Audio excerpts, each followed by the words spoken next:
மாலை நேரத்தில் இங்கு வந்திருக்கக்கூடிய அனைவருக்கும் எனது நெஞ்சார்ந்த நன்றியை தெரிவித்துக் கொள்கிறேன். அமிகோ கேரேஜ் இந்த படத்தினுடைய இயக்குனர் என்னுடைய மகன். அமிகோ கேரேஜ்னும் போது முதல் கேட்டேன், அமிகோன்னு என்னப்பா? எங்கள் ஃப்ரெண்ட்ஸ் எல்லாம் கேட்குறாங்க, என்ன அதுக்கு அர்த்தம்? அமிகோ அப்படின்னா ஃப்ரெண்ட்ஸ்ப்பா, நண்பர்கள் அப்படின்ற வார்த்தை. ஏன்னா நான் ஒருத்தர் சொல்லும்போது அது விளக்கம் சொல்லுவேன். ஏன்னா உங்கள் பையன் அமிகோ கேரேஜ் படம் எடுத்துருக்கேன், என்ன சார் அர்த்தம்னு கேட்கும்போது, ஏன்னா ஒரு டீச்சராக இருந்தேன், நான் ஆசிரியர் இருந்ததுனால அந்த விளக்கத்தை கேட்டு நம்ம சொல்லணுன்றதுனால. அதே போல் இந்த படத்தினால பார்த்தீங்கன்னா, இந்த படத்தில் என்னுடைய கதாநாயகன் மகேந்திரன் வந்து பார்த்தீங்கன்னா, அவர் வந்து இந்த படத்தில் ஒரு கதாநாயகன் அறிமுகம் ஆனார். ஆனால் எங்கள் குடும்பத்தில் ஒருத்தர் ஆகிட்டார். இந்த படம் முடியறதுக்குள்ள எங்கள் குடும்பத்தில் ஒருத்தர் ஆகிட்டார். அதாவது எங்கள் வீட்டில் வந்து உரிமையாக சமையலறையில் உட்காந்து சாப்பிட்ற அளவுக்கு உரிமையை எடுத்து வந்துட்டார். அதே மாதிரி ஜிஎம் அவர், அடுத்தது நம்ம முரளி, இந்த படத்தில் நடிச்ச இல்லை, அதாவது ஒவ்வொருத்தரை சொல்லணும்னா கூட இந்த விஜய் சோலைமுத்து நிறைய வந்து பார்த்திங்கன்னா, இவங்க வந்து இந்த படத்தின் மூலமாக வந்து ஒரு நடிகர்களாக ஒரு கலைஞர்களாக அறிமுக பிறகு கூட என்னுடைய குடும்பத்தினுடைய உறுப்பினர் ஆகிட்டாங்க எல்லாரும். இன்றைக்கி மை வந்ததுன்னு உடனே அங்கிள் எப்படி இருக்கீங்க, நல்லா இருக்கீங்களான்னு. அதாவது இந்த திரைப்படத்தின் மூலமாக எனக்கு நல்ல உறவுகள் கிடச்சிருக்காங்க. அதுதான் ரொம்ப உண்மையிலே. அதே மாதிரி இந்த ஒரு திரைப்படம் இருக்கிறதுக்கு எவ்வளோ கஷ்டம் இருக்குன்றது எங்கள் பையன் இந்த படத்தை எடுக்கும்போது தான் நான் அந்த அனுபவத்தை உணர்ந்தேன். ஒரு திரைப்படம் எடுப்பது எவ்வளோ கடினம், எத்தனை பேர் உழைப்பு அதில் இருக்குது என்ற ஒரு உண்மையான யதார்த்தத்தை இந்த படத்தின் மூலமாக நான் தெரிந்து கொண்டேன். மேடம் வந்து தொகுப்பண்ணி அவங்க சொல்லிட்டாங்க, இந்த படம் வந்து எல்லாருக்குமே பிடிச்ச மாதிரி கண்டிப்பாக இருக்கும் அப்படின்னு சொல்லி. பாடல்கள் அவ்வளோ அருமையாக வந்து நம்ம பாலமுரளி அவர்கள் வந்து இசையமைச்சிருக்காரு. அதே மாதிரி ஸ்டண்ட் வந்து நல்லா பார்த்தீங்கன்னா ஸ்டண்ட் அருமையாக, எல்லாம் எது சொல்கிறதுன்னு தெரியல, எல்லாமே வந்து பிடித்தமாக இருக்குது. இந்த ஊடக நண்பர்கள், பத்திரிகை துறைகள் அனைவரும் வந்து என்னுடைய மகனுடைய முதல் படத்திற்கு உங்களுடைய ஆதரவை கொடுக்கணும். வளர்ச்சி வந்து மென்மேலும் அவன் வளர்ந்து இந்த திரையுலகத்துக்கு ஒரு முன்னுதாரணமாக இருக்குன்னு சொல்லி கேட்டுக்கொள்கிறேன். அது ஹீரோயின் அவர்களுக்கும் என்னுடைய நன்றியை தெரிவித்துக் கொள்கிறேன். அனைவருக்கும் வணக்கம். அமிகோ கேரேஜ் இந்த டைட்டில், இந்த படம் நாங்கள் கமிட் ஆகிறதுக்கு முன்னாடியே நம்மளை ரொம்பவே கனெக்ட் பண்ணி ரொம்ப அட்ராக்ட் பண்ண ஒரு டைட்டில். இப்போது அதோட விளைவு எப்படின்னா, எங்களோட தியேட்ரிக்கல் ரிலீஸ்க்கான அப்ரோச்சில் அது தெரியுது. கடந்த 2 நாட்களாக இந்த படத்தோடைய போஸ்டர்ஸ் அண்ட் ட்ரெய்லர் இந்த விஷயங்களை வச்சு நாங்கள் மூவ் பண்ணும்போது தியேட்டர் சைடில் ஒரு நல்ல ரெஸ்பான்ஸ் இருக்குது. நிறைய பேர் விரும்பி கேட்குறாங்க. ஸோ இது எங்களுக்கு ஹாப்பியாக இருக்குது. நாங்கள் எங்களோட கம்பெனி ஆக்ஷன் ரியாக்ஷன் நிறுவனம் மூலமாக சின்ன படங்களை நாங்கள் திரையரங்களில் கொண்டு வந்துட்டுருக்கோம். இப்போது அமிகோ கேரேஜ் மாதிரி ஒரு அடுத்த கட்டத்தில் ஒரு தரமான டெக்னிக்கலி வெரி குட்டான ஒரு படம் எங்களுக்கு கிடச்சிருக்கிறது எங்களுக்கு வெரி ஹாப்பி. ரொம்ப நல்ல டெக்னிக்கல் டீம். ஏன்னா கடந்த சில நாட்களுக்கு முன்னாடி தமிழ் சினிமாவோட வெற்றி பெற்று கொண்டிருக்கும் தயாரிப்பாளர்களோட ஒரு கான்ஃபரன்ஸில் கலந்துக்கிற வாய்ப்பு கிடச்சிது. அப்போது அவங்க சொன்ன விஷயம், இப்போது இந்த லேட்டஸ்ட்டாக இந்த ட்ரெண்ட் எப்படி போயிட்டுருக்குது, ஃபுட்ஃபால் கம்மியாக இருக்குது அப்படின்றத தாண்டி எப்படி இருந்தால் அடுத்த லெவலில் சர்வே பண்ண முடியும் அப்படின்னு டிஸ்கஸ் பண்ணும்போது, படத்துடைய ஃபர்ஸ்ட் லுக்கில் இருந்து ஒரு ப்ரோமோ கட்டில் இருந்து எப்படி நம்ம கனெக்ட் பண்ணி முதல்ல காமன் ஆடியன்ஸுக்கு முன்னாடி நம்ம திரைத்துறை சம்மந்தப்பட்டவங்க, அந்த வணிக ரீதியாக இருக்கிறவங்களை அட்ராக்ட் பண்ணால் மட்டும்தான் அவங்க அதை ரிசீவ் பண்ணி மக்கள்கிட்ட கொண்டு சேர்க்கறதுக்கு ரெடியாக இருப்பாங்க அப்படின்னு சொன்னாங்க. அது எல்லாத்தையுமே நம்மளுடைய அமிகோ கேரேஜ் நிறைவு செஞ்சுருக்குன்னு நான் நம்புகிறேன். ஏன்னா அதோட ஃபர்ஸ்ட் லுக்காக இருக்கட்டும், தென் நேற்று வெளியான அந்த ட்ரெய்லராக இருக்கட்டும், எல்லாமே படத்துக்குள்ள ஒரு கதை சொல்லும் இந்த மெத்தோடு வந்திருக்கிறது பார்த்தீங்கன்னா, இது ஒரு ஸ்டஃபுள்ள ஒரு கண்டென்ட் அப்படின்ற நம்பிக்கையை கொடுத்துருக்கு. இந்த படத்தை நாங்கள் வெளியிடுறதுல பெருமையாக ஃபீல் பண்ணுறோம். இந்த டீம் பற்றி சொல்லணுன்னா நிறைய பேர் இருக்காங்க. நிறைய talented established technician and artist இருக்காங்க. மகேந்திரன் ஒரு 10 வருடங்களுக்கு மேலாக ஒரு அன்பு சகோதரர். முதல் மாதிரி அவரோட படத்தில் ஒரு விநியோகம் செய்கிறதுக்கு ஒரு வணிக ரீதியான வாய்ப்பு கிடச்சிருக்குது.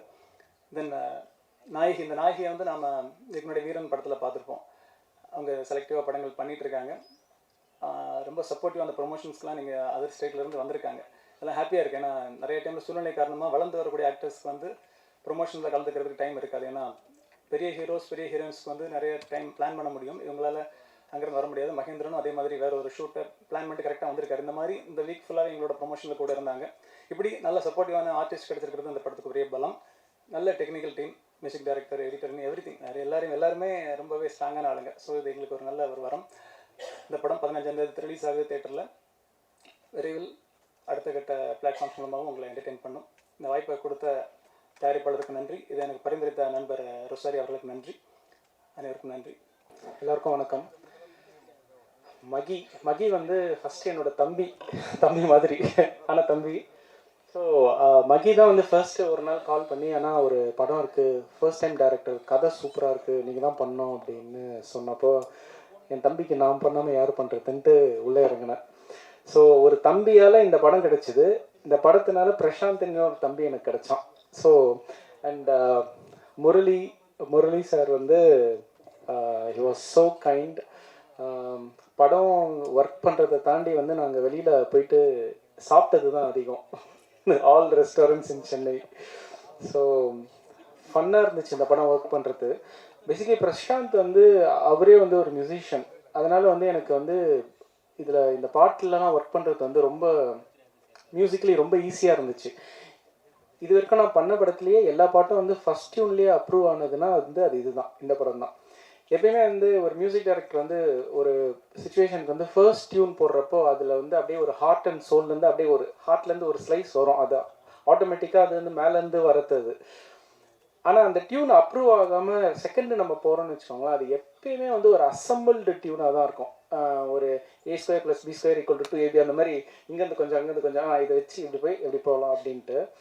ஸோ அந்த மாதிரி இருக்கிறப்போ இந்த படத்தில் வந்து ஃபர்ஸ்ட் டியூனே வந்து ஃபைனலானது வந்து எனக்கு ரொம்ப பேசிக்லி ரொம்ப சந்தோஷத்தை கொடுத்துச்சு. ஏன்னா வந்து அதுதான் வந்து ஆர்கானிக்கலி மேலேருந்து என் கைக்கு வந்து வாசிச்ச டியூன்ஸ் எல்லாமே.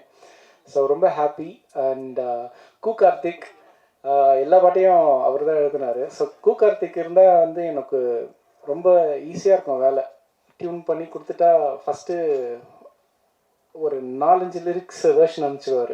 ஸோ இதில் எதை செலக்ட் பண்ணுறதுலன்றதுல தான் நம்மளுக்கு பெரிய பிரச்சனையாக இருக்கும். ஒரு வேர்ஷன் அனுப்பிச்சா ஓகே இதை மாற்றுங்க ப்ரோ அதை மாற்றுங்க ப்ரோன்னுவான். அவர் ஒரு 3-4 சரணம் 2 பல்லவி அனுப்பிச்சிட்டு இதுக்கப்புறம் உங்கள் பாட வச்சு நீங்கள் பார்த்துக்கோங்க அப்படின்னு என்கிட்ட கொடுத்துருவாரு. ஸோ எல்லாமே நல்லா இருக்கிறதுனால எதை செலக்ட் பண்ணுறதுன்னு தெரியாமல் ரொம்ப கஷ்டப்பட்டோம். ஸோ உங்களால் நாங்கள் கொஞ்சம் கஷ்டப்பட்டுருக்கோம். So thank you so much. ரொம்ப ஹாப்பியாக இருக்குது. ஒரு சில வருஷங்கள் கழித்து திருப்பியும் வரேன் இங்கே, ஒரு 3-4 வருஷம் கழித்து திருப்பியும் ஒரு ப்ரெஸ் மீட்டுக்கு வந்து இங்கே பேசிகிட்டு இருக்கேன்னு நினைக்கிறேன். Thank you so much. எல்லாருக்கும் வணக்கம். இது என்னோடய ஃபஸ்ட்டு மேடை. பிரசாந்த் லைஃப்பில் எல்லாருக்குமே ஒரு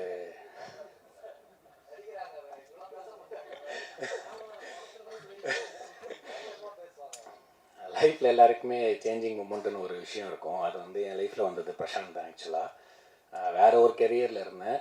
அவன் டெபியூ பண்ண ஷார்ட் ஃபிலிம்லேயுமே ஆக்சுவலாக அதில் நானும் இருந்தேன். ஸோ இன்றைக்கி அவன் டெபியூ பண்ணுற ஃபியூச்சர் ஃபிலிம்லேயுமே அதில் நான் இருக்கேன். ரொம்ப நன்றிட ஆப்பர்ச்சுனிட்டிக்கு.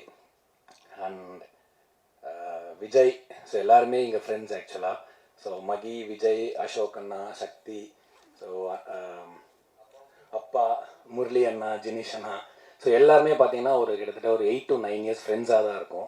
ஸோ இது எல்லாமே நண்பர்களாக சேர்ந்து பண்ண படம் தான். கண்டிப்பாக உங்கள் சப்போர்ட் தேவை. தேங்க்யூ. வந்திருக்கும் அனைவருக்கும் வணக்கம்.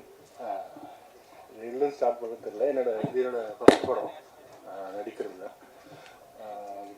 இந்த படத்துக்கு நான் ஆக்சுவலாக ப்ரொடக்ஷனில் இருந்தோம். V1 மர்டர் கேஸ் ஒரு படம். ஸோ அதில் ஒர்க் பண்ண சக்தி மூலமாக தான் எனக்கு பிரசாந்த் தெரியும். தம்பி வந்து பார்த்துட்டு ஒரு திடீர்னு கூப்பிட்டாப்புல, இந்த மாதிரி நீங்கள் பண்ணுறீங்களா? நான் சொன்னேன் எனக்கு நடிக்க தெரியாதுடா, நீங்கள் வாங்க பார்த்துக்கலாம் அப்படின்னாரு. ஸோ அங்கேருந்து சப்போர்ட் பண்ணது தான் எனக்கு எல்லாருமே.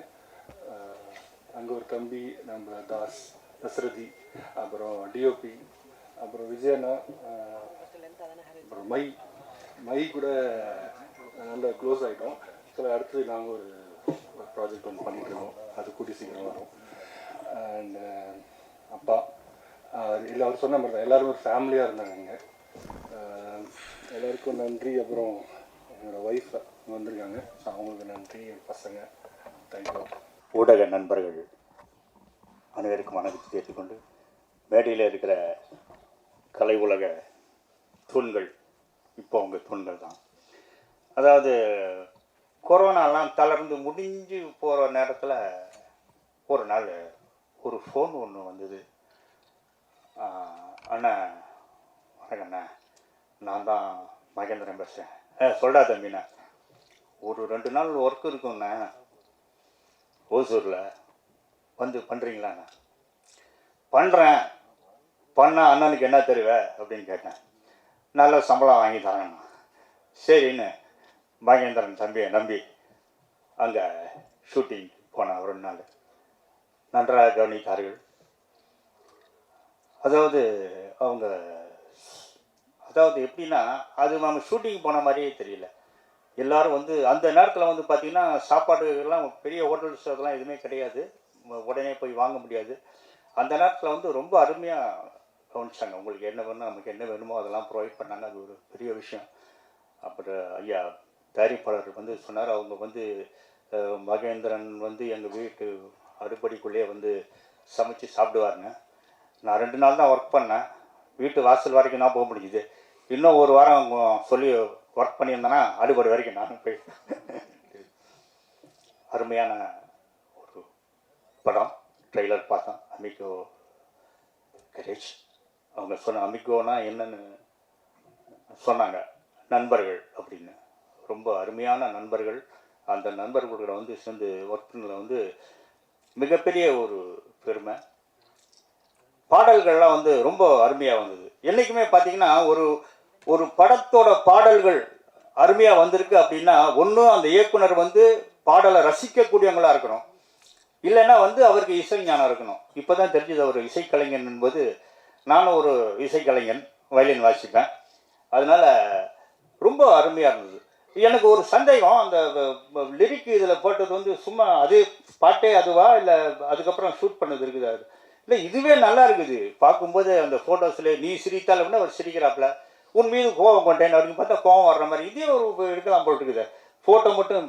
இது எப்படின்னா ஒரு ஹீரோயின் வந்து பிஸியாக இருக்கிறாங்க வச்சுங்களேன், 2 பேர் கால் ஷீட் கிடைக்கலாம், உங்கள் ஃபோட்டோ மட்டும் கொடுங்க அப்படின்னு சொல்லிட்டு அவங்களே ஃபோட்டோ ஷூட் வச்சுட்டு இந்த மாதிரி பண்ணலாம் போட்டுருக்கு. ரொம்ப அருமையாக இருந்தது.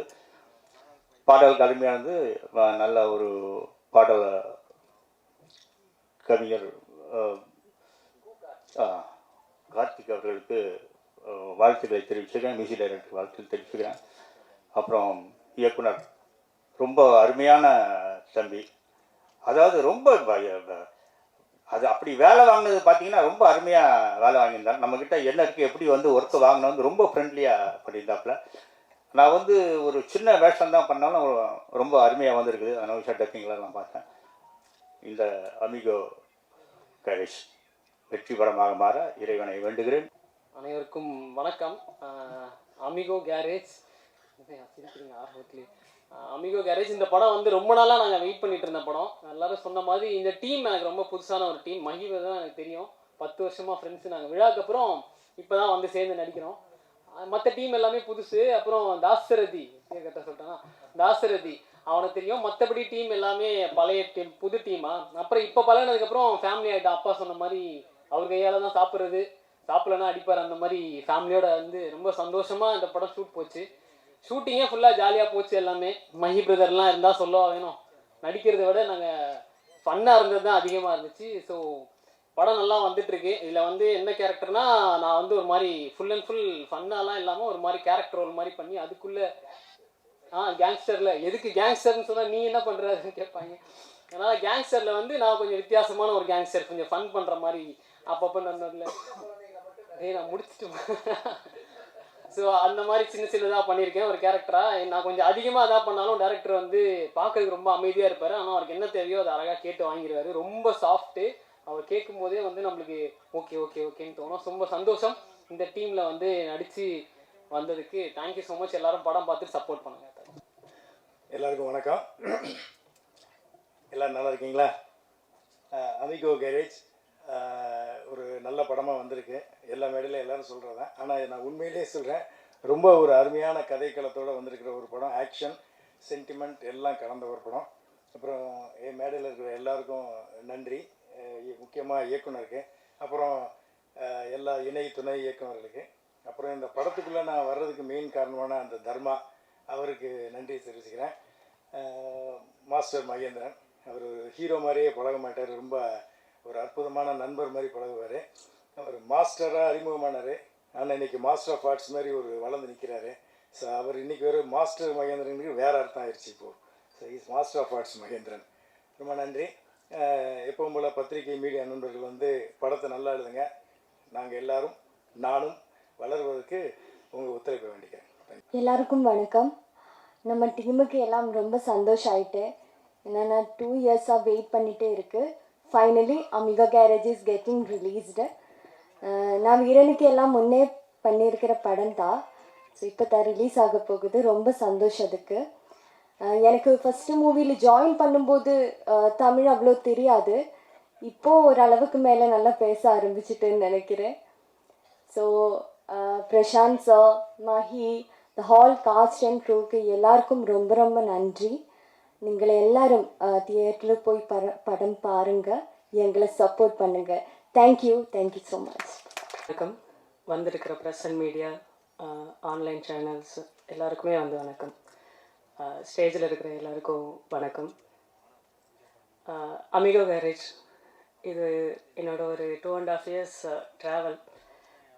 இது என்னோட முதல் குழந்த மாதிரி. இதுக்கு மேலே எவ்வளோ படங்கள் பண்ணாலும் என்னோட முதல் படம்ன்றது எவ்வளோ ஸ்பெஷல் அப்படின்றது நான் எவ்வளோ ஹாப்பியாக ஃபீல் பண்ணுறேன் அப்படின்றது உங்கள் எல்லாருக்குமே கண்டிப்பாக தெரிஞ்சிருக்கும். எல்லா இயக்குனருக்குமே ஒரு முதல் படம் அப்படின்றது ரொம்ப ஸ்பெஷலான படம் எப்பயும். இந்த ஜேர்னியில் நிறைய அப்ஸ் அண்ட் டவுன்ஸ் இருந்துச்சு, நிறைய ஸ்ட்ரகிள்ஸ் இருந்துச்சு. இது எல்லாத்தையும் கிராஸ் பண்ணி இன்றைக்கி ஒரு தேட்ரிக்கல் 15ஆம் தேதி கொண்டு வரோம் அப்படின்ற மூமெண்ட்டை உங்கள் கூட நான் ஷேர் பண்ணுறதுல நான் ரொம்ப சந்தோஷப்படுறேன்.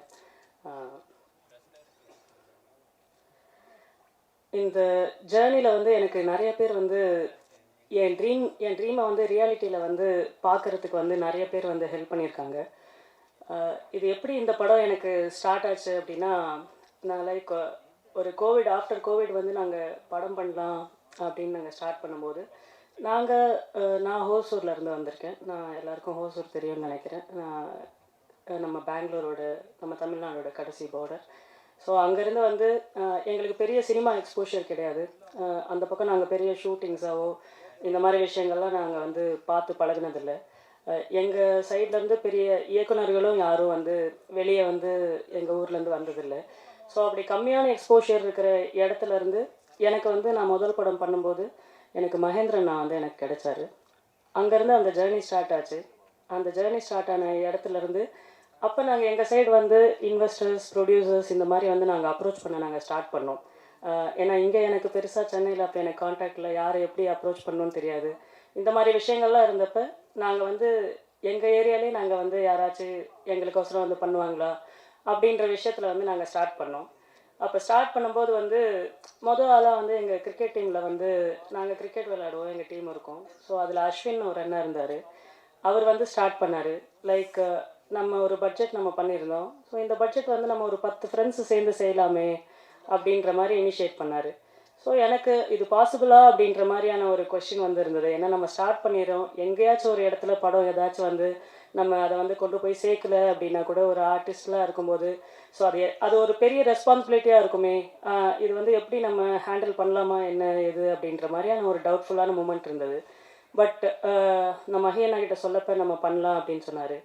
பை த டைம் அங்கேருந்து ஸ்டார்ட் பண்ணதுலேருந்து எனக்கு கதிரவன் ஒரு அண்ணா, அதே மாதிரி எங்கள் வீட்டில் எங்கள் அண்ணன், அப்பா, அம்மா இருந்தாங்க. ஸோ நாங்கள் இது எல்லாமே நாங்கள் ஃபேமிலி ஃப்ரெண்ட்ஸாக நாங்கள் எல்லாருமே சேர்ந்து நாங்கள் இன்வெஸ்ட் பண்ணி இன்ன வரைக்கும் எனக்கு இந்த படம் ரிலீஸ் ஆகிற வரைக்கும் என் ஃப்ரெண்ட்ஸ் அண்ட் ஃபேமிலிஸ், எங்கள் அண்ணாக்கள் எல்லாருமே ஹெல்ப் பண்ணிகிட்ருக்காங்க. இன்றைக்கி 15ஆம் தேதி கொண்டு வர வரைக்கும் அது பின்னாடி நிறைய பேர் எனக்கு ஹெல்ப் பண்ணிட்டுருக்காங்க.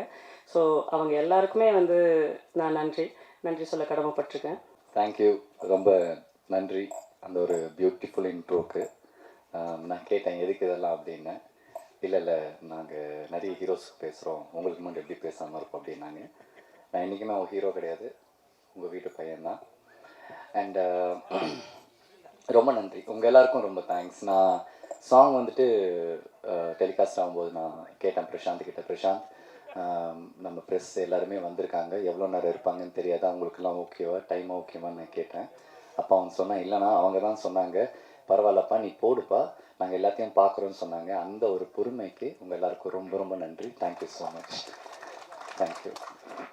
அண்டு இங்கே இருக்கிறவங்க எல்லாருமே இந்த 30 வருஷத்தில் நான் சினிமாவில் என்ன பார்த்து கற்றுக்கிட்டனோ, நான் என்ன பார்த்து வளர்ந்தனோ, என்னோடய ஜேர்னியில் நீங்கள் எல்லாருமே இருக்கீங்க. நீங்கள் யாரும் எனக்கு புதுசு கிடையவே கிடையாது. எனக்கு ஒன்றுமே இல்லாதப்போயும் எனக்காக நீங்கள் எல்லாருமே இருந்திருக்கீங்க. இன்றைக்கி நான் ஏதோ ஒன்று பண்ணும்போதும் நீங்கள் எல்லாருமே எனக்காக இருந்திருக்கீங்க. Thank you for that. இந்த பசங்க இந்த ஸ்டேஜ் ரொம்ப டிஃப்ரெண்ட். ஏன்னா கோவிட் டைமில் பிஃபோர் மாஸ்டர் எனக்கு என்ன படம் வரும்னு எனக்கு தெரியாது. கோவிட்னு ஒன்று டக்குன்னு வந்துருச்சு. நான் ரொம்ப பயந்துட்டேன். ஐயோ, இதுக்கப்புறம் எப்படி நம்ம சினிமா தான் எல்லாமே நம்மளுக்கு தேட்டரே இல்லைன்னு சொல்கிறாங்க, திருப்பி ஆடியன்ஸ் வருவாங்களா இல்லையான்னு சொல்கிறாங்க, என்ன பண்ணுறதுன்னு சொல்லிட்டு ரொம்ப ஒரு மாதிரி உடஞ்சிட்டேன். அது யாருக்குமே தெரியாது.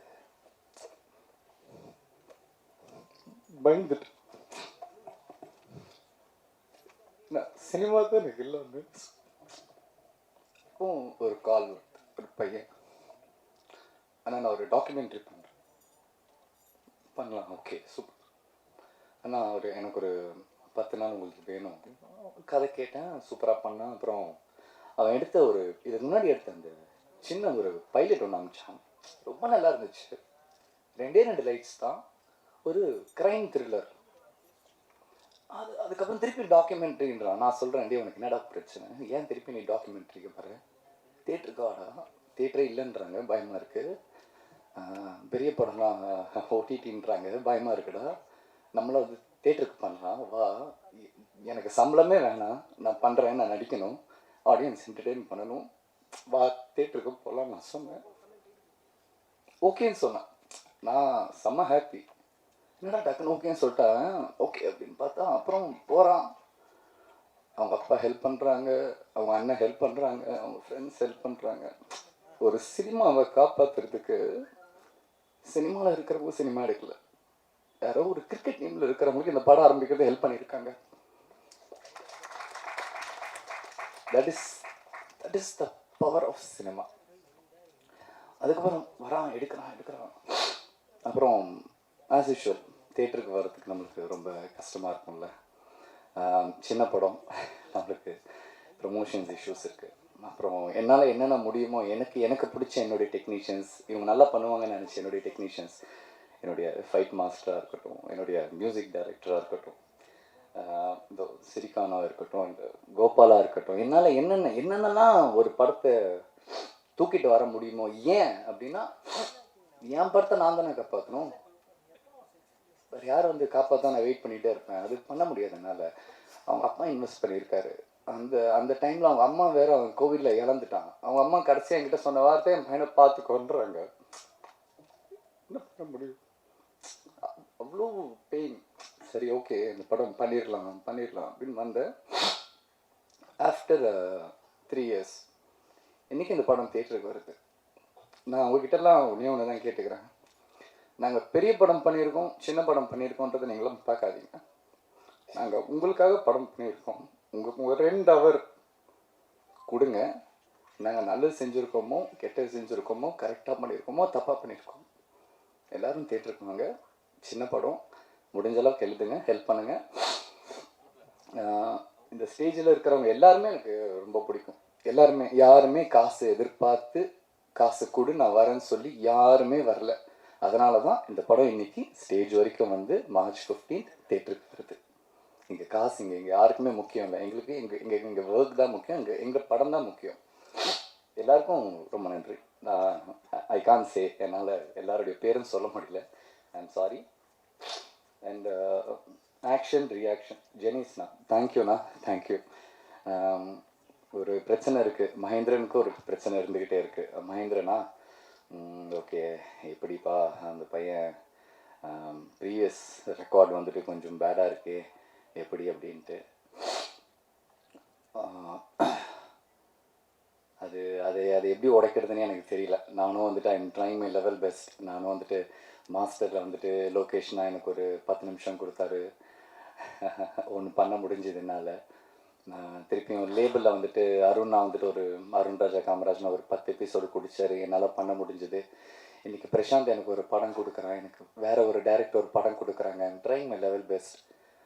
நீங்கள் என்ன தயவு செஞ்சு நான் நடிச்சிருக்கேன் அப்படின்னா நீங்கள் என்ன பார்க்காதீங்க. அதுக்கு பின்னாடி நிறைய உழைச்சிருக்காங்க, நிறைய மியூசிக் இருக்குது, நிறைய கேமராலாம் இருக்குது, அதெல்லாம் கொஞ்சம் பாருங்கள்.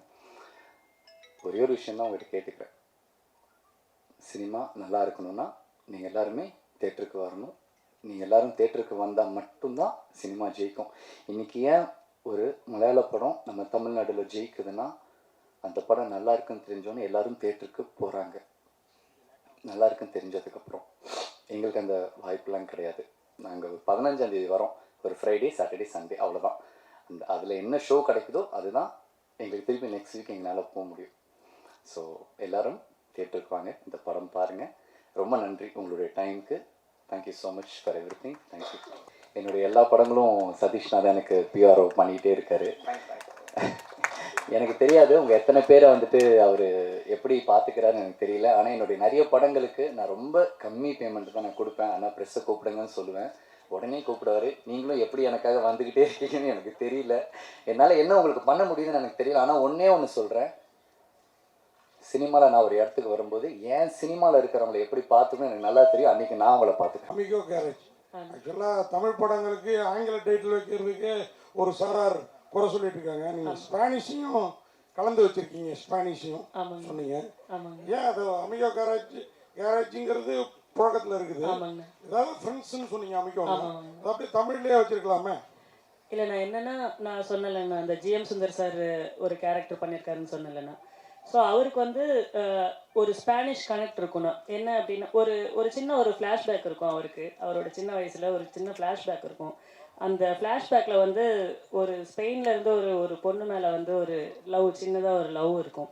ஸோ அந்த லவ் வந்து இவர் ஒன் சைட் லவ்வாக இருக்கும். ஸோ இவர் லாங்குவேஜ் புரியாதனால இவருக்கு அவங்க என்ன கன்வே பண்ணாங்க என்ன ஏதுன்றதே வந்து அந்த பொண்ணு சொன்ன மேட்ரு வரைக்கும் தெரிஞ்சிருக்காது. அது கடைசி வரைக்கும் ஒன் சைட் லவ்வாக இருந்திருக்கும். அவங்களோட ஞாபகார்த்தமாக அவங்க விட்டு போனதுலேருந்து சின்ன வயசுலேருந்து அவங்க ஸ்பானிஷ் சாங்ஸு, ஸ்பானிஷில் என்னென்ன இருக்கோ அதை வந்து அவங்க ஞாபகார்த்தமாக அவங்க வந்து அவர் வந்து இது பண்ண ஆரம்பித்தார். ஸோ அந்த கேரேஜில் நடக்கிறதுனால சரி அவருக்கு அந்த ஃப்ரெண்ட்ஸ் கேரேஜ்னு வைக்கிறதுக்கு பதிலாக அந்த ஸ்பெயினில் வந்து ஸ்பானிஷில் என்ன சொல்லுவாங்களோ ஃப்ரெண்ட்ஸுக்கு, ஸோ அதுக்கு வந்து அமிகோ அப்படின்னு வச்சா வந்து அமிகோ கேரேஜ் நல்லாயிருக்கும் அப்படின்னு சொல்லி அந்த கேரேஜோட பேர் தான் நம்ம படத்துக்கு வச்சோம். கதைக்காலம் என்ன ஒரு ஓசூர்ண்ணா? ஓசூர் தான். பாண்டிச்சேரியா இருந்தால் ஃப்ரெஞ்சு சொல்லலாம். ஓசூரில் ஸ்பானிஷ் பொண்ணுங்க நிறைய இருக்காங்களோ? இல்லைங்கண்ணா, இது அவரோட வந்து முன்னாடியான விஷயங்கள் தானே. அவரே வந்து இன்னைக்கு ஒரு 54 வயசு 55 வயசு அந்த மாதிரி தான் போர்ட்ரே ஆவாங்க. அவரோட ஒரு 10 வயசு 12 வயசு ஜேர்னி மாதிரி நாங்கள் காட்டுவோம். அப்போ வந்து நம்ம கிறிஸ்டியானிட்டிஸில் வந்து நம்ம அந்த சர்ச் அதெல்லாம் நம்ம வந்து இது பண்ணுறதுக்கோசரம் நிறைய வந்து இந்த ஃபாரின் கண்ட்ரீஸ்லாம் வந்து எல்லாம் அந்த இதுக்கெல்லாம் வருவாங்க இல்லைன்னா. ஸோ அந்த மாதிரி வந்த ஒரு பொண்ணு, வேற ஒன்றும் இல்லை. நாமெல்லாம் பிறக்கிறதுக்கு முன்னாடியே அவங்க கிளம்பிட்டாங்க. சரி, அது ஓகே. அதே மாதிரி ஹீரோயினை பற்றி சொல்கிறப்போ நெக்ஸ்ட் டோர், நீங்கள் எங்கள் வீட்டு நெக்ஸ்ட் டோர்லாம் இந்த அளவுக்கு கலர்ஃபுல்லாக ஒரு பொண்ணு இருக்காது. உங்கள் வீட்டு ஓசூர் பக்கம் பெங்களூர் பக்கங்கிறனால ஒருவேளை இவ்வளோ கலராக பொண்ணுங்க இருக்காங்களோ? இல்லைண்ணா, இங்கே வந்து இங்கே இப்படி கொஞ்சம் ஃபங்க்ஷன்னால கொஞ்சம் இப்படி வந்திருக்காங்க. பட் ஆனால் அங்கே வந்து நம்ம படத்தில் வந்து மேக்கப்ஸ் வந்து ரொம்ப யூஸ் பண்ணாமல் அவங்க பார்க்க வந்து கொஞ்சம் நம்ம இதில் பார்க்கும்போது கொஞ்சம் படத்தில் வந்து ரொம்ப ஷட்டில்டாக தான் இருக்கும்னா, படத்தில் பார்க்கும்போது உங்களுக்கு கண்டிப்பாக நான் சொன்னது வந்து கனெக்ட் ஆகும்ண்ணா. மகேந்திரன்ஜி, வாழ்த்துக்கள். நீங்கள் ஆதங்கப்பட்டீங்க. உண்மையாக உங்களுக்கு இந்த படமே ஒரு பெரிய இதுவாக இருக்கும், பிரேக்காக இருக்கும்னு நினைக்கிறேன். ஏன்னா மைல்கல்லாகவே இருக்கலாம். நான் பார்த்தேன் ஷார்ட்ஸ்லாம் டிஃப்ரெண்ட்டாக இருந்தது. இதுலேயே நீங்கள் வேறு ரூபத்தில் இருக்கீங்க. இந்த போஸ்டர்லேயே உள்ளே அது மாதிரி இருந்தீங்க. அது என்ன கத்தி மெக்கானிக் ஷாப்பில் மற்றதெல்லாம் இருக்கும், அதுதான் கதையா? இல்லைண்ணா, அந்த மெக்கானிக் ஷாப் அப்படியே அது என் கைக்கு வந்ததுக்கப்புறம் அது ஒரு மாதிரி கத்திலாம் வந்துடும். நான் உள்ள அந்த அந்த அந்த மெக்கானிக் விஷயமே நின்றும் ஒரு டைமில். யாருமே என்னை சுற்றி இருக்க மாட்டாங்க. ஸோ அந்த மூடில் பண்ணது தான். கரெக்டாக சொல்லுங்கண்ணா. நீங்கள் இங்கே பேசிகிட்டு இருக்கும் பொழுது மகேந்திரன் ரொம்ப எமோஷனல் ஆனார், பார்த்தீங்களா? அவர் கண் கலங்கிட்டே இருந்தார். நீங்கள் சொல்லும் போதெல்லாம் எவ்வளோ பாண்டிங்கில் இருக்கீங்க ரெண்டு பேரும். ஏன்னா அவர் தான் இவ்வளோ பேரை கனெக்ட் பண்ணியிருக்காருன்னு அவர் நண்பர் சொல்லியிருக்காரு. ஸோ நீங்கள் பேசும்போது ரொம்ப எமோஷனலாகி கண்ணு கலங்கிட்டே இருந்தார். இல்லை, அதான் நான் சொன்ன மாதிரி நான் ஒரு ஃபியூச்சர் ஃபிலிம் பண்ணோம் அப்படின்னு நான் வந்து ஆசைப்பட்ட டைம் அந்த டைமில் இல்லைண்ணா. நான் வந்து ஒரு பைலட்டாக பண்ணோம். லைக் நான் ஷார்ட் ஃபிலிம்ஸ் எல்லாம் பண்ணிட்டு இருந்தேன். 20 minutes 15 minutes என் ஃப்ரெண்ட்ஸை வச்சு பண்ணிட்டு இருந்தேன். ஸோ நம்ம வந்து ஒரு 6 வருஷம் ஷார்ட் ஃபிலிம்ஸ் பண்ணாலும் நம்ம வந்து ஒரு கிரியேட்டர் ஆகணும், டைரக்டர் ஆகணும் அப்படின்னு சொல்லும்போது நம்ம அந்த ஷார்ட் ஃபிலிம்லேருந்து ஒரு அடுத்த கட்டத்துக்கு வந்து நம்மளை வந்து நம்ம டெவலப் பண்ணணும் அப்படின்னு பார்க்கும்போது அப்போ ஒரு பைலட் ஃபிலிம் பண்ணலாம், ஃபெஸ்டிவல்ஸ்க்கோசரம் பண்ணலாம். அப்போ தான் வந்து நான் வந்து அப்போ எனக்கு ஓகே ஃப்ரெண்ட்ஸ் எல்லாம் பண்ணிட்டு இருக்காங்க, என்னதான் வந்து பண்ணாலும் அது ஒரு ஷார்ட் ஃபிலிம் ஒரு யூடியூப் லெவலில் அந்த மாதிரியே இருக்குமே, ஒரு ரினோட் ஆக்டர்ஸ் வந்து நம்ம யாராச்சும் நம்ம அப்ரோச் பண்ணலாம் அப்படின்ற டைமில் தான் எனக்கு வந்து ரொம்ப வருஷம் வந்து நான் அவர் படங்களோ அந்த டைமில் வந்ததில்லை. நான் அவர் நடிக்கிறாரா என்ன ஏதுன்னு கூட அந்த டைம்லலாம் எனக்கு தெரியல. ரொம்ப நாளாக வந்து அவர் ஸ்க்ரீனில் நான் பார்க்காம இருந்தேன். அப்போ தான் வந்து நாங்கள் டீமாக நாங்கள் வந்து அந்த பைலட் ஃபிலிம் நம்ம இது பண்ணும்போது இந்த கதைக்கு இவர் நல்லா இருப்பார் அப்படின்ற மாதிரி. சரி இருந்தாலும் அவர் ஆக்டர் ஆச்சு, சரி சினிமாலலாம் ஹீரோவாக பண்ணிட்டுருக்காரு, பைலட்லாம் பண்ணுவாரா அப்படின்ற டவுட் இருந்தது. இருந்தாலும் வந்து சரி ட்ரை பண்ணி பார்ப்போமே அப்படின்னு சொல்லி அப்படி ஸ்டார்ட் பண்ணது. அந்த பைலட் ஃபிலிமை வந்து நான் இன்னைக்கு லைக் இந்த ஸ்டேஜை வந்து நான் உங்கள் எல்லாருக்கூடயும் ஷேர் பண்ணுறதுக்கு வந்து முக்கியமான ரீசனே நான் சினிமாவில் இருக்கிறதுக்கு அவர் தான். என்ன இல்லைன்னா வந்து நான் என் கெரியர் வந்து எப்படி ஆயிருக்கும்னு தெரியாது. ஆஃப்டர் கோவிட் என்ன நான் பண்ணியிருப்பேன் அப்படின்றது தெரியாது. அந்த படத்தை ஸ்டார்ட் பண்ணதுனால தான் இப்போ நான் கம்ப்ளீட் பண்ணி இப்போ இந்த ஸ்டேஜ் வந்து ஆப்பர்ச்சுனிட்டி கிடைக்கிறதுக்கு வந்து முக்கியமான ரீசன் அவர் தான். பட் அந்த ட்ராவல்லே எங்களுக்கு வந்து நாங்கள் ஷூட் பண்ணுறதுக்கு முன்னாடி அந்த ஒரு 2 வருஷம் வந்து நான் அவர் கூட தான் வந்து நான் இருந்தேன். சென்னை வந்து அப்போ எனக்கு புதுசு. வந்தேன்னா வேறு எங்கேயும் போக மாட்டேன், அவங்க வீட்டுக்கு தான் போவேன். அவர் கூட தான் இங்கே நான் காலையில் கிளம்பி வந்தேன்னா ஒரு நாள் நைட்டு திரும்பி வரைக்கும் எல்லாத்தையும் பேசி முடிச்சுட்டு மறுபடியும் நான் ஊருக்கு போகிறேன் அப்படின்னா அவரை மட்டும்தான் எனக்கு சென்னையில் தெரியும். ஸோ வேறு யாருமே தெரியாது. அதனால அந்த ஒரு அன்இன்ஃபெக்ஷன் லவ் மாதிரி தான் அது. ஸோ எங்கள் 2 பேருக்கும் நான் எப்பவுமே அண்ணா அண்ணான் தான். நான் முதல் நாள்லேருந்து அண்ணான் தான் கூப்பிட்றேன் அவர். இன்ன வரைக்கும் எனக்கு லைக் எனக்கு 2 அண்ணா 3 அண்ணா இருக்காங்க. இவரும் ஒரு எனக்கு என் ஃபேமிலியில் இருக்கிற அண்ணா மாதிரி தான். ஸோ அதனால் என்னோட சக்ஸஸ் வந்து அவரோட படமாக அடுத்த படங்கள் என்னென்ன பண்ணுறாரு அது வந்து அவருக்கு முக்கியம் இல்லை. எல்லா இன்டர்வியூஸில் ஆகட்டும், நாங்கள் அட்டன் பண்ண இன்டர்வியூஸில் ஆகட்டும், அவர் சொன்ன வார்த்தை வந்து பிரசாந்த் ஜெயிக்கணும், எனக்கு பிரசாந்த் ஜெயிக்கணும், பிரசாந்துக்கோசரம் நீங்கள் படம் பாருங்கள். அந்த மாதிரி தான் வந்து இப்போ இன்டர்வியூஸ்லாம் கூட எனக்காக மட்டும்தான் அவர் பேசுகிறாரு. ஸோ அதனால் கண்டிப்பாக என் சக்ஸஸில் வந்து நாளைக்கு நான் இன்னொரு ஸ்டேஜுக்கு நான் போகும்போது அதுக்கு மொதல் காரணமும் கடைசி காரணமும் அவர் மட்டும்தான். சொல்லுங்கண்ணா. டார்லிங், நீங்க வந்து மாஸ்டர் படத்துல பவானியா பதிச்சிட்டீங்க, இப்போ லேபிளும் செட்டிங் ஆயிடுச்சு. இந்த படமும் உங்களுக்கு லேபிளா அமையுமோ? அமையணும் டார்லிங்.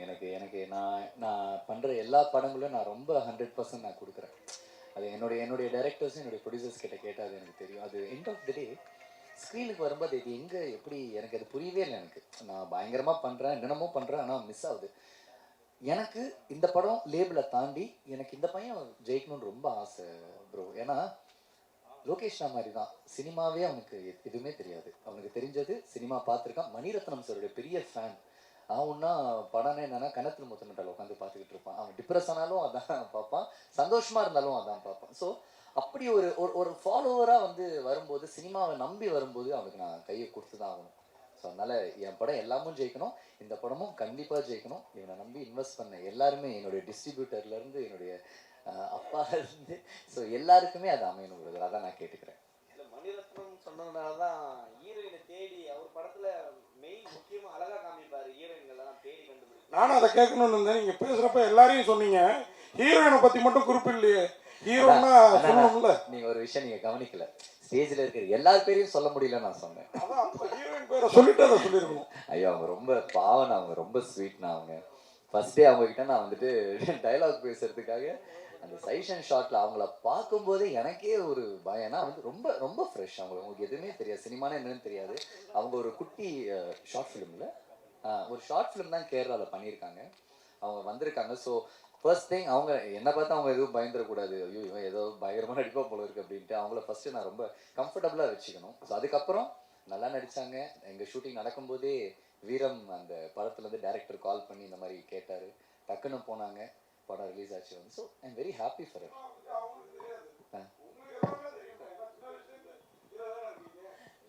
எனக்கு தெரியும்னா, பட் இருந்தாலுமே எனக்கு தெரியுன்றது அவங்களுக்கு தெரிஞ்சுன்னா அவங்க கொஞ்சம் பயந்துருவாங்க. ஸோ அதனால எதுவுமே தெரியாத மாதிரி டேரக்டர் உங்களுக்கு ஒரு கொஸ்டின். நான் இங்கே இருக்கேன். ஹாய் நான் சொல்லுங்க. இப்போ என்னன்னா, இப்போ வந்து உங்கள் படத்தில் வந்து ஒரு விஷயம் கேள்விப்பட்டேன், ட்ரக்ஸ் வச்சுருக்கேன்ட்டு. இப்போ வந்து தமிழ் சினிமாவிலையும் சரி அரசியலையும் சரி ட்ரக்ஸை பற்றி நிறைய பேச ஆரம்பிச்சிட்டாங்க. அதனால தான் இந்த 15 அன்னைக்கு ரிலீஸ் பண்ண போறீங்க இந்த படத்தை. அன்னைக்கு ஏதாச்சும் டே வேணும், இதுக்கு தான் மறைஞ்சு கேள்வி கேட்டீங்களா? இல்லைண்ணா 15 அன்னைக்கு ஏதாவது டேவா? இப்போ பேசும் பொருளாக இருக்கிறது வந்து ட்ரக்ஸ் தான். ஆமாண்ணா. சரிங்களா? படத்தில் வந்து முக்கிய இதில் வருது அது. ஸோ அதனால தான் இந்த டைம் ரிலீஸ் பண்ணால் நல்லா போகும்னு சொல்லிட்டு பண்ணுறீங்க. இல்லைங்கண்ணா, லைக் இது என்ன அப்படின்னா, நான் கதையை வந்து இது நான் ஃபிக்ஷனாக பண்ணேன்னா, நான் வந்து இது நான் பார்த்த ரியல் லைஃப் கேரக்டர்ஸ் வந்து நான் பார்த்து பழகின ரியல் லைஃப் கேரக்டர்ஸோட லைஃப் வந்து எப்படி மாறுச்சு அப்படின்ற லைஃப் வந்து எதனால் மாறுச்சு அப்படின்ற விஷயம் தானே. ஏன்னா நான் பார்த்த நிறைய என் கூட இருந்த என் ஃப்ரெண்ட்ஸ் ஆஃப் ஃப்ரெண்ட்ஸ் எல்லாம் இருக்காங்கண்ணா. அவங்க என்ன ஆச்சு அப்படின்னா அவங்களுக்கு நார்மலாக தான் இருந்தாங்க, நல்லாவே இருப்பாங்க. திடீர்னு பார்த்தா ஒரு 3 நாள் கழிச்சு பேப்பரில் வந்து ஒரு கொலை பண்ணிட்டு ஜெயிலுக்கு போயிருக்காங்க அப்படின்னு வரும். அது ரொம்ப ஷாக்காக இருக்கும். என்னடா 2 நாளைக்கு முன்னாடி பார்த்தோமே, இங்கே தானே எல்லாம் கிரவுண்டில் விளையாடிட்டு இருந்தாங்க செஞ்சாங்க, எப்படி நார்மலாக இருந்தாங்க, எப்படி இவ்வளோ தைரியம் வருது அப்படின்ற ஃபேக்டருக்குள்ளே நம்ம உள்ளே போகும்போது தான் லைக் இது தெரில. நான் ஒரு நார்மலாக வந்து ஒரு ஆத்திரத்தில் ஒரு விஷயங்கள் பண்ணுறது வேறு. நிறைய கொலைகளுக்கு பின்னாடி நீங்கள் வந்து பார்த்தீங்கன்னா அந்த கொலை பண்ணுறவங்களுக்கு வந்து நிறைய தைரியம் இருந்தது இல்லைண்ணா. நம்ம கொலை பண்ணும்போது வந்து தைரியம் இருக்காதுண்ணா. அந்த தைரியத்தை வந்து கொடுக்கறது வந்து இந்த போதை தான் வந்து அவங்கள தைரியம் கொடுக்குதுண்ணா. அவங்களுக்கு அந்த போதையில் மட்டும்தான் அவங்களால வந்து ஒருத்தரை போய் நம்ம பிளான் பண்ணி கொலை பண்ணணும் அப்படின்னா அவங்க அந்த நார்மல் ஸ்டேட்டில் வந்து அந்த தைரியமும் வரதில்லை. அந்த ஸ்டேட்டில் வந்து அவங்களால எந்த டிசிஷன்ஸும் வந்து ப்ராப்பராக எடுக்க முடியறதில்லைண்ணா. அதனால இந்த மாதிரி வந்து இந்த ட்ரக்ஸு, இந்த போதை, இந்த மாதிரி பேட் டிசிஷன்ஸ்னால வந்து நிறைய பேரோட லைஃப் வந்து மாறி இருக்குண்ணா. அது அன்எக்ஸ்பெக்டடாக மாறி இருக்கு. அதனால தானே இது கண்டிப்பாக இதில் நம்ம காட்டுமே தவிர அதனால என்ன பாதிப்புன்னு தான் நம்ம அதனால ஒருத்தனோட லைஃப் எவ்வளோ வந்து நார்மலாக இருந்த ஒரு லைஃப் வந்து அன்எக்ஸ்பெக்டடாக வந்து இந்த சமுதாயத்தில் வந்து ஃபேஸ் பண்ண முடியாத அளவுக்கு போதோ அதை வந்து நம்ம மெயினாக ஃபோக்கஸ் பண்ணியிருக்கோம். நான் மகேந்திரஜி, உங்களுக்கு இப்போ நீங்கள் ஹீரோ பண்ணியிருக்கீங்க, சோஷியல் மீடியாவில் கேள்விப்பட்டோம். இப்போ நீங்கள் டேரக்ட் வேறு பண்ண போகிறீங்க சரிங்களா? இப்போ வந்து உங்களுக்கு வந்து ஹீரோ நடிக்கிறது பிடிக்குமா, டேரக்ட் பண்ணுறது பிடிக்குமா? எனக்கு ரெண்டுமே ரொம்ப பிடிக்கும் தான். சரி, இப்போ எது வந்து பெஸ்ட்டாக நினைக்கிறீங்க? ஆனால் நான் ஹீரோ பண்ணும்போது எனக்கு சில ரெஸ்ட்ரிக்ஷன்ஸ் இருக்குது. ஒரு ஸ்கிரிப்டுன்னு ஒன்று வருது, அதுக்கு டைரக்டர்னு ஒருத்தங்க இருக்காங்க. அதை தாண்டி என்னால் வந்துட்டு அங்கே எதுவுமே பண்ண முடியாது. அவரை இம்ப்ரெஸ் பண்ணுறதுக்கு தான் நான் ஒர்க் பண்ணேன். பட் டைரெக்ஷனில் என்ன நடக்குது அப்படின்னா ரொம்ப கொஞ்ச நாளாக நான் நிறைய பேர்கிட்ட நான் பழகிட்டு இருக்கேன், நிறைய யங்ஸ்டர்ஸ் கிட்ட பழகிட்டு இருக்கேன், நிறைய இன்ட்ராக்ஷன்ஸ் எனக்கு இருக்குது. ஏன்னா அவங்க தான் தேட்டருக்கு வர்றவங்க, நிறைய வாட்ச் பண்ணுறாங்க. அவங்கக்கிட்ட பேசும்போது வந்துட்டு அவங்களுக்கு என்கிட்ட பேசும்போது தெரியுது அவங்களுக்கு என்னை எப்படி பார்க்கணுன்னு நினைக்கிறாங்கன்னு எனக்கு தெரியுது. ஸோ நான் டைரெக்ஷனுக்கு வரும்போது மேபி எனக்கு அந்த பவுண்டரிஸ் எதுவுமே இருக்காது. அவங்க என்ன நினைக்கிறாங்களோ எனக்கு காட்டுறதுக்கான நிறைய ஒரு ஸ்பேஸ் இருக்குன்னு நினைக்கிறாங்க. அதுக்கு தான் நான் டைரெக்ஷனுக்கு வரேனே தவிர நான் ஒரு டைரக்டர் ஆகணுன்றதுலாம் என்னோட இது கிடையவே கிடையாது. செகண்ட் கொஸ்டின், ஒரு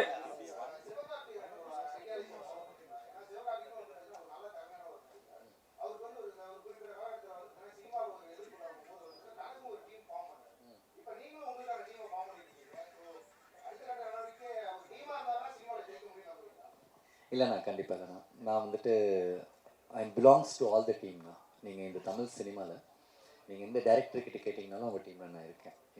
இன்னைக்கு நம்ம தமிழ் சினிமாவில் பெருசாக ஒரு ஒன் ஆஃப் த பிக்கஸ்ட் மூவியாக நான் வந்துட்டு இருக்கிற கோட்டோடைய வெங்கட் பிரபு டீம்லேயும் நான் இருக்கேன்.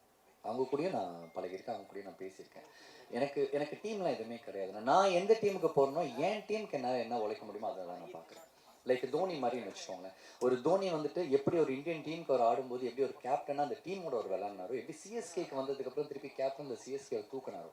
So that is how I think. நீங்கள் வந்து ஒரு படம் பண்ணும்போது நீங்கள் கேப்டனாக இருக்கக்கூடாது, இருக்கிறவங்களெல்லாம் கேப்டனாக வச்சு நீங்களும் விளாண்டிங்கன்னா கேம் நல்லாயிருக்கும். அவ்வளோதானா. I'm not belongs to any team. எப்பவுமே மகேந்திரனை கேட்டால் விஜயன்னுவார். விஜயனா கூட வந்து நீங்கள் மாஸ்டரில் பண்ணியிருக்கீங்க. இப்போ வந்து அவர் அரசியல் வந்திருக்காரு. சரி, நேற்று தான் வந்து ஒரு ஆப் ரிலீஸ் பண்ணார். சரி, அந்த ஆப்பில் வந்து போயிட்டு எல்லாம் வந்து மெம்பர்ஷிப் ஆகணும்னு சொல்லிட்டாங்க. நீங்கள் ஆனீங்களா? ஒருவேளை விஜய் சார் வந்து எலெக்ஷன் நீங்கள் ஓட்டு போடுவீங்களா? கண்டிப்பாக அவருக்கு நான் ஓட்டு போடுவேண்ணா. மெம்பர்ஷிப் ஆகிட்டீங்களா? இல்லைண்ணா, நான் வந்து ஒரு ஓட்டராக இருக்கணுன்றது தானே என்னுடைய. ஏன்னா நானே வந்துட்டு நம்ம ரீசன்ட் ப்ரெஸ் மீட்டில் வந்துட்டு நானே சொன்னேன் இந்த மாதிரி எல்லாருக்கும் சான்ஸ் கொடுங்க அப்படின்ட்டு. நான் அந்த இடத்துல எல்லாருக்கும் சான்ஸ் கொடுங்கன்னு கேட்ட இடத்துல நான் ஒருத்தரை சார்ந்து அவருடைய கட்சியில் வந்து இணையணும் அப்படின்றது வந்துட்டு அது எனக்கு தெரிஞ்சு கரெக்டாக இருக்காது. ஏன்னா வந்துட்டு அன்றைக்கி நான் பேசும்போது அது நான் விஜயனாக்கு மட்டும் நான் பேசலை. அந்த ஃபங்க்ஷனில் எனக்காக வந்துட்டு போனேன், சீமான் சாருக்காகவும் நான் பேசினேன். அண்ட் வந்து இதுக்கு முன்னாடி வந்து நான் ரொம்ப கிரேட் லீடராக பார்க்குற அன்புமணி ராமதாஸ் சாருக்காகவும் நான் பேசினேன். அண்ட் கமல் சாருக்காகவும் நான் பேசினேன். நாளைக்கு உதயனா வந்து நிற்கும்போது அவருக்காகவும் நான் பேசுவேன். எனக்கு என்ன ஒன்றுனா எல்லாருக்குமே டிஃப்ரெண்ட் ஐடியாலஜிஸ் இருக்குது. எல்லாருக்குமே நம்ம நாட்டை நல்லா பார்த்துக்கணும், நல்லா திருத்தணுன்ற ஐடியாலஜி இருக்குது. அதுக்கு நீங்கள் ஹெல்ப் பண்ணுங்கள், அதுக்கு நீங்கள் சப்போர்ட் பண்ணுங்க தான் நான் கேட்குறேனே தவிர எந்த கட்சி எந்த ஹீரோ எதுவுமே கிடையாதுண்ணா. என் வீடு நல்லா இருக்கணும்னா என் நாடு நல்லா இருக்கணும், அவ்வளோதான். நான் எனக்கு கண்டிப்பாக நான் போடுவேன். நான் அண்ணனுக்கு ஏன்னா போடுங்க என்ன சான்ஸ் கொடுங்கன்னு சொல்லிட்டு நான் போடாமல் இருப்பேன்னா நான் கண்டிப்பாக போடுவேன். நான் கமல் சாருக்கும் போட்டிருக்கேன், விஜயகாந்த் சாருக்கும் போட்டிருக்கேன். நான் அதே மாதிரி வந்து விஜயனாவுக்கும் நான் போடுவேன். விஜய்க்கு ஓட்டு போடுறேன்னு சொல்கிறேன் நீங்கள், அதுக்குள்ளார நேற்று அந்த ஆப்பு ஜாம் ஆயிடுச்சுன்னு சொல்லியிருக்கலாம்ல. இவ்வளோ பெரிய பதில் தேவையா? என்னன்னு நீங்கள் அப்படி நான் சொன்னேன்னா என்னப்பா தம்பி எஸ்கேப்பா அப்படின்னு நீங்களே என்கிட்ட கேட்பீங்க. அதுக்கு நான் வேற பதில் சொல்லணும்.